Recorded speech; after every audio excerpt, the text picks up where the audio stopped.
I don't think people understand just how terrifying the Doomsday Glacier really is.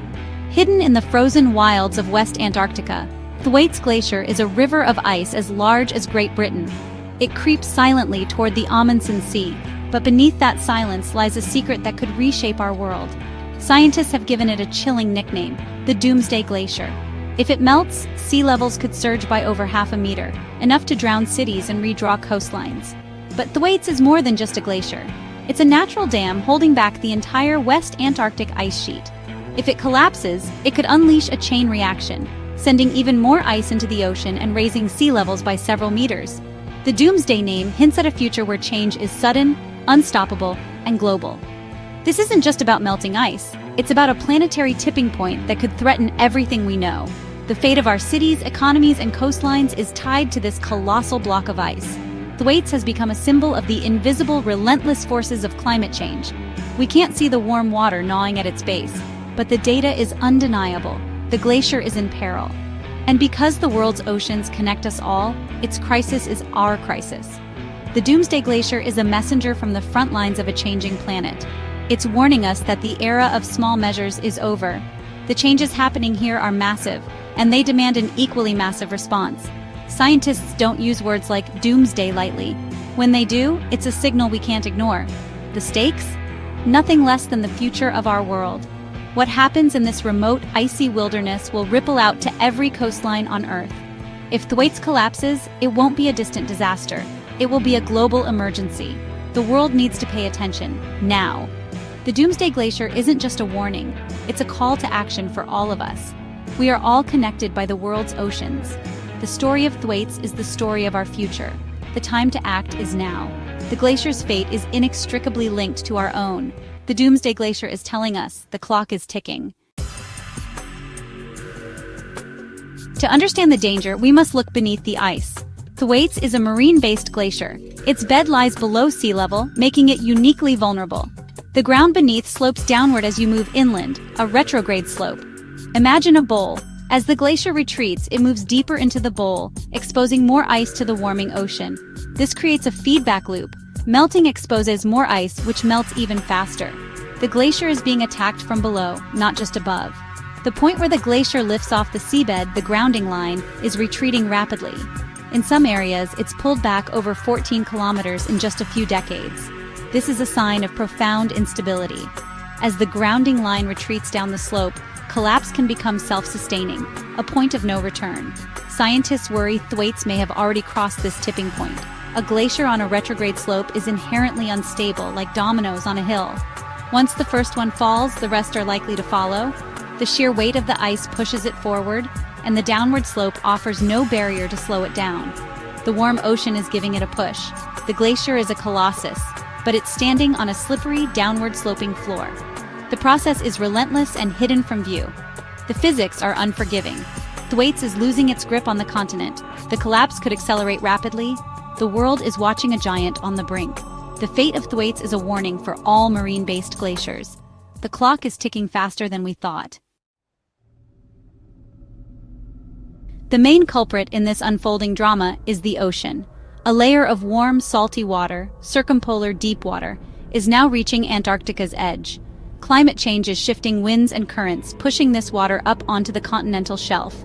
It flows through deep underwater canyons, reaching the base of Thwaites. This is like aiming a fire hose at the glacier's underbelly. Underwater melting is far more destructive than surface melting. Scientists have measured melt rates at the grounding line of over 100 meters per year. The glacier is losing billions of tons of ice annually, and the rate is accelerating. The warm water is lubricating the glacier's base, making it slide faster and hollowing it out from within. This is a direct consequence of a warming planet. The heat we've added to the atmosphere is now attacking Antarctica's most vulnerable ice. The emissions from around the world are melting a glacier at the bottom of the Earth. The warm water is the weapon. Climate change is pulling the trigger. The consequences are global. The attack from below isn't the only problem. Thwaites is also breaking apart from the top down. Its floating ice shelf acts as a buttress, slowing the glacier's flow. But this shelf is thinning and riddled with cracks. Huge new fractures are racing across the ice, creating a spiderweb of weaknesses. The fear, The shelf could shatter suddenly, like a windshield. If it breaks, the glacier behind would surge into the ocean. Surface meltwater pools in cracks, forcing them wider, a process called hydrofracturing. This can trigger the sudden calving of enormous icebergs. In 2020, an iceberg the size of a city broke away. These events are becoming more frequent, the death throes of the ice shelf. Each iceberg lost is another piece of the protective barrier gone forever. The glacier is being melted from below, stretched from the sides and fractured from above. It's an assault on all fronts. The cracks are scars on a dying giant, evidence of catastrophic failure. The glacier's structural integrity is collapsing before our eyes. The urgent question: how much time do we have? Predicting the exact timeline is difficult, but the scientific consensus is clear.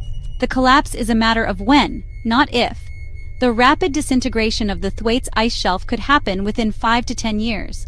This isn't a distant problem. It could happen before 2035. The shelf's collapse won't raise sea levels much by itself, but it will uncork the main glacier. Without the shelf's buttressing force, the grounded ice will speed up dramatically. The complete collapse of Thwaites could take decades to centuries, but once the shelf is gone, the process becomes irreversible. Each new data set shortens the timeline. The glacier is more sensitive than we thought. We are in a race against time, and the window to prevent the worst is closing. The collapse will be a process, not a single event, a relentless march of rising seas. Each year, tides will creep higher, storm surges will reach further. The initial collapse will be the starting gun for a century of retreat. It will lock in sea level rise no matter what we do afterward. The decisions we make now will determine how quickly the disaster unfolds. The time to act is vanishingly short. The glacier's clock is ticking. The consequences of Thwaites' collapse are global. A half-meter rise in sea level would devastate coastlines, but if the West Antarctic ice sheet goes, we face 3 meters or more. Major cities, Miami, New Orleans, Venice, Alexandria, would be lost. Large parts of London, New York, Shanghai, and Mumbai would become uninhabitable. Entire island nations would vanish beneath the waves. Hundreds of millions would be displaced, creating a refugee crisis on a scale never seen before. The world's most vulnerable, who contributed least to climate change, would suffer most. The economic costs would be astronomical, trillions in property and infrastructure lost. Ports, power plants, airports, and financial districts would be threatened or abandoned. The global economy, reliant on coastal trade, would be severely disrupted. Vital ecosystems, wetlands, mangroves, coral reefs would drown. Salt water would contaminate drinking water and ruin farmland, threatening food security. The effects would ripple through every aspect of society and nature. The collapse of one glacier would transform the face of the Earth. Thwaites' collapse would trigger cascading crises far beyond rising seas. The displacement of millions would lead to fierce competition for land, water, and food. New conflicts could ignite, and existing ones would worsen. Borders would be pressured and refugee systems overwhelmed. Food security would collapse as fertile deltas are submerged. The price of necessities would skyrocket, causing economic hardship and unrest. Governments could struggle to maintain stability. The psychological toll, solastalgia, the grief of losing home, would be global. Trust in institutions would erode, fueling extremism and social breakdown. Humanity would be forced into an age of retreat and survival. Resources would shift from progress to defense against the sea. The era of growth would end, replaced by adaptation and loss. The world our grandchildren inherit would be poorer and more dangerous.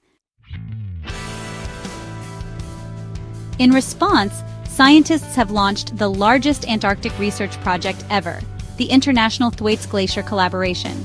This joint US-UK effort involves hundreds of researchers racing to understand the glacier in detail. Thwaites is remote and hostile, but scientists are using every tool, radar, GPS, ice cores, to map and monitor it. They've drilled through the ice shelf, sending robotic submarines into the ocean cavity below. These vehicles are mapping the seafloor, measuring water temperature, and observing melting at the grounding line. For the first time, we have direct observations from this hidden world. The data is transforming our understanding of how the glacier is falling apart. The goal: improve models to predict the timing and magnitude of sea level rise. This information is vital for governments and communities worldwide. It tells us how high to build seawalls or when to plan for retreat. The work of these scientists is a service to all humanity. Their findings are essential for facing the coming changes. The world is watching and learning. With collapse looming, some scientists are exploring geoengineering, large-scale interventions to slow or stop the glacier's retreat. Ideas include building a massive underwater curtain to block warm water, or pumping cold brine beneath the glacier to refreeze its base. Other proposals, brightening clouds to reflect sunlight, or using snow cannons to thicken the ice. These concepts are untested, risky, and could have unforeseen consequences for ocean currents and ecosystems. There's also a moral hazard. Believing in a technological fix could reduce the urgency to cut emissions. Geoengineering is a planetary gamble with no second chances. The safest, most effective solution is to address the root cause, rapidly reducing carbon emissions and transitioning to clean energy. Geoengineering is a last resort, not a cure. The fate of Thwaites is a referendum on our willingness to act. We can still influence how quickly it collapses, but time is running out. The glacier is sending its final warning. The world must listen. Our response will